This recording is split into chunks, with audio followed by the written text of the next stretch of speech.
I feel like I've been through quite a few low points in my life so far. And, as much as I want to talk about the positive side of life, I want to take a moment here to share some of the tips or the lessons I've learned in terms of managing emotions and situations where you feel like you're at rock bottom and things are not working out in your favor. Even though I am still young, I feel like I am not in the position to give life advice, but I feel like I've gone through enough difficulties to learn from those situations and events where I feel like I have some tips or have some skills that I wanted to share with you. In case if you are also going through some hardships right now, I want to say that I am not perfect. I am not living a perfect life right now. I don't think I would ever be. And I just wanted to be able to be a resource of help for those who are also going through or have gone through situations that have affected them negatively. I want to make a video that talks about how to deal with situations that are not pleasant. Because on social media, you see all these people posting about the highs of their life,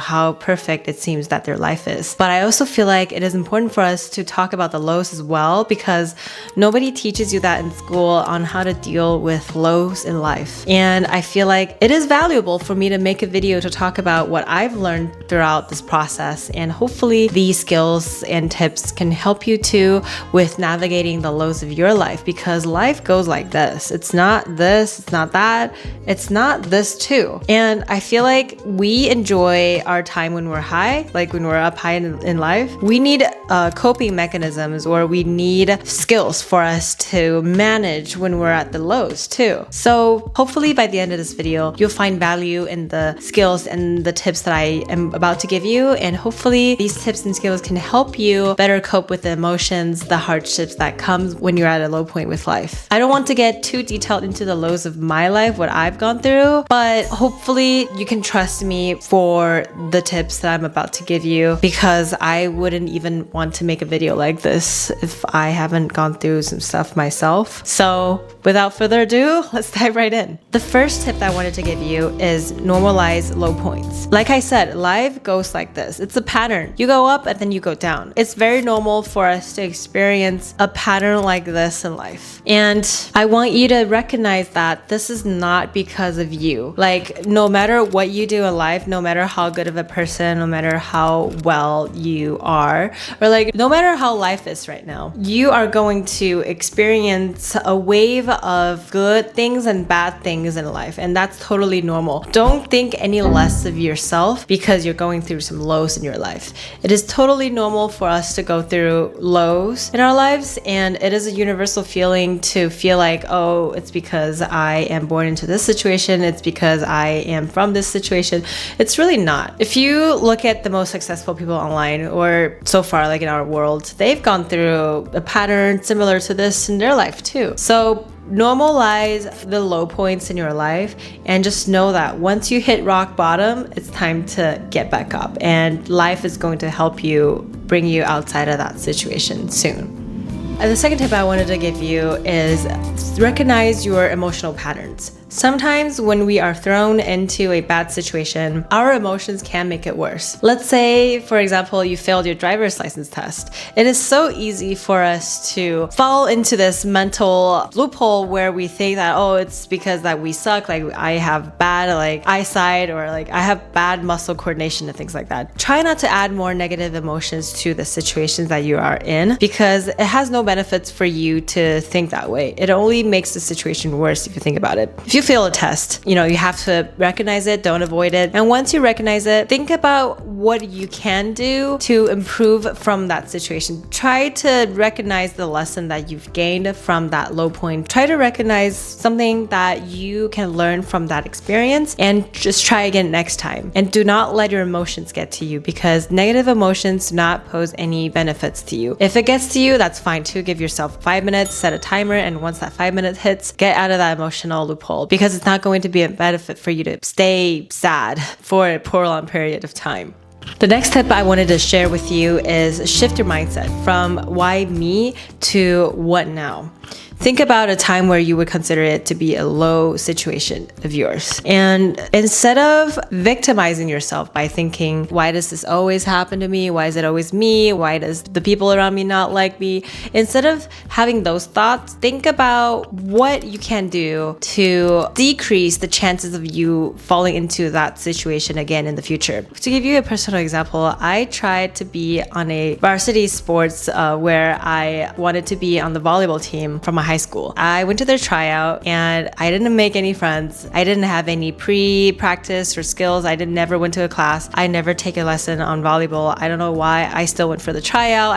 I failed hard and it felt like nobody on the team liked me. And it's so easy for me to fall into this mindset where I was like, oh, people probably hated me. Like, it's so awkward for me to be there. Why does this happen to me? Things like that. But what I've learned through that experience was it's either me like getting myself really serious into volleyball and make it to the team, or I just try something else. I try a different sport. So instead of like victimizing yourself on the situation that you're currently in, try to think about what are some ways you can do to better your chances next time, to avoid falling into that situation again in the future. Because victimizing yourself is not beneficial to your mental health, not beneficial to your personal well-being. So instead of doing that, I want to encourage you to think about the ways that you can do to avoid that situation again in the future. Because to me, that's looking for value from bad situations like that. Another mindset shift tips I wanted to share with you is to distinguish between feelings and facts. So I feel like it is important to distinguish emotions and reality. For example, I sometimes, like before my period, sometimes I would have mood swings where I was like, oh, I just don't feel good today. Like I would get irritated easily by small things in life, or I would just think to myself that I'm not having a good day today. But it's important for me to recognize that I'm about to have my period. It's so normal for me to have mood swings, and nothing has happened in reality can make my day be bad. You know what I mean? I'm just living a very normal Sunday where I went to the church, I went grocery shopping, I played with my dog. Nothing bad has happened. I don't want anything bad to happen, by the way, knock on wood. But what I'm trying to say here is I can have mood swings even if nothing bad is happening. I can still have mood swings. Another personal example is there were a period of time where I feel like my family needed support from me. And for a long time, I felt powerless that I wasn't helping them because I was still so young, like I was still in school, I wasn't making enough money and things like that. But in reality, looking back, I feel like I've provided them a lot in terms of like emotional support, and I've carried myself through that low point by,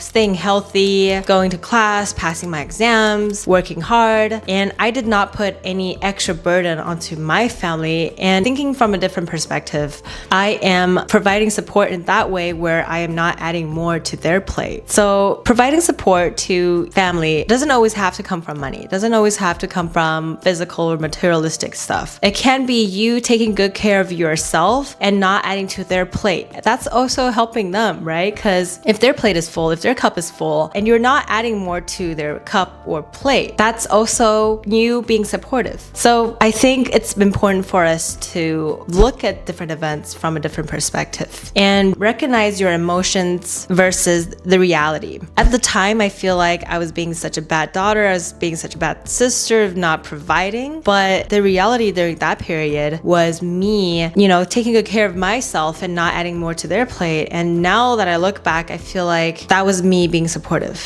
And it is so easy for me to fall into this mental trap where I feel like I am not doing enough. But in reality, that might not always be the case, And sometimes when you are at rock bottom, it can feel heavy on your shoulders. If it can feel like there's nothing you can do to get yourself outside of that situation. But I want to encourage you to find small things that in the long run can help you propel yourself outside of that situation. For example, I felt small when I feel like I couldn't provide to my family. But what I later realized that what I could do at the moment is, stay healthy, drink water, work out, go to school, go to class, work hard, get a good job, get good grades, and to not put any more emotional burden onto my family. That's my way of doing small actions that can build some kind of momentum for me to get out of that situation. And in the long run, it did help me a lot. It did help me propel myself outside of that low situation. And what I realized is their lives have improved too. Because before I would try to put everything on my shoulders to be responsible for all of their life situations and try to provide enough for them to get out of those situations for themselves. If your cup is full, you can't carry more water from other people's cups. You're gonna have to take care of yourself first. And once you are living that good, healthy lifestyle, you are living a good life, and you are having a good mental space, that is when you would have more space for you to take care of your family, friends, or those around you. So I don't want you to think that this is some selfish act. No, it is you being very mindful of yourself and being altruistic to those around you because you want to be there for them. And you're going to be in a good mental space for you to help others or for you to take in more from others. And small methods that you can start doing to take good care of yourself is to live a good, healthy life where you are happy, where you are healthy, where you exercise. And that's going to shape you or mold you into someone that has more capacity to later help those around you. We've talked about a lot about how to shift your mindset, how to incorporate small actions into your daily life to get out of the low points. But what I want to remind you is you will get through this. No matter how hard the life situation is, you will get through it because time is going to continue to tick. Nothing is constant. The only constant thing in life is change. So just know that whatever situation you're in right now, things are going to change for you. Whether it's good or it's bad, you are going to get through this. For a long time, I was at a low point in my life where I was like, when is it going to end? It's probably not going to end ever. But it did change for me as time passed. So I want to encourage you to believe that things are going to change for you, and it will, because that's just the reality. The only constant thing in life is change. And I want to encourage you to recognize the small wins in your daily life. You showed up for yourself at the gym today. You drank more water today. You had a healthy meal today. You walked your dog today. You showed up for your friends today. You showed up to your appointment today. Those are small wins that are worth celebrating. So instead of focusing on the negative stuff in your life, focusing on the low points in your life, victimizing yourself and all of that, try to look for the good stuff, the good small daily stuff that had happened in your life for you to recognize that. I would highly recommend you to start a gratitude journal where at the end of the day, you write down 3 good things that happened in your day today. Right now, it's almost 7 p.m. So we are getting to the end of the day today. And the 3 things that I would write for myself for today would, I showed up to church today, I had a healthy lunch today, and I played with my dog. These are 3 good things that have happened to me in my life today, and I wanted to recognize that. By practicing writing down small appreciations in life without you knowing it, it'll help you build this mindset where you are, for the majority of the time, you are optimistic with your life. And I kid you not, this is something that I've practiced for years and it has helped me too. I have many reasons for me to be negative about my life and things like that. I have many reasons. I'm sure that you have many reasons too to focus on the negative. But like, why would you do that, right? It makes you feel good to focus on the good stuff in your life. And what's better is if you write them down and if you review them at the end of each week, you're going to realize that, oh my gosh, a lot of good stuff had happened in my life. And it is important for us to show appreciation and celebrate the small wins because that's going to help us become a better version of ourselves in the future. And your future self is going to thank you for doing the stuff that you are doing today. So I want to encourage you in the comment section below, write down one thing. Let's just focus on one thing, not 3. One thing that you are grateful for today. I've listed 3 for myself. I want to hear from you too. What is one thing that you are grateful for today? And if you want to hear me talking about how to get out of your mind, how to stop overthinking, how to beat your brain into overthinking and hindering you from achieving your personal goals, I have made a video that talks about how to stop overthinking, and I'll link the video right here for you to watch. On my channel, I document the true process of me trying to become the best version of myself. I am not here to show you that I'm perfect. I am not here to show you that I live a perfect life. I am not here to show you I make perfect content. I don't.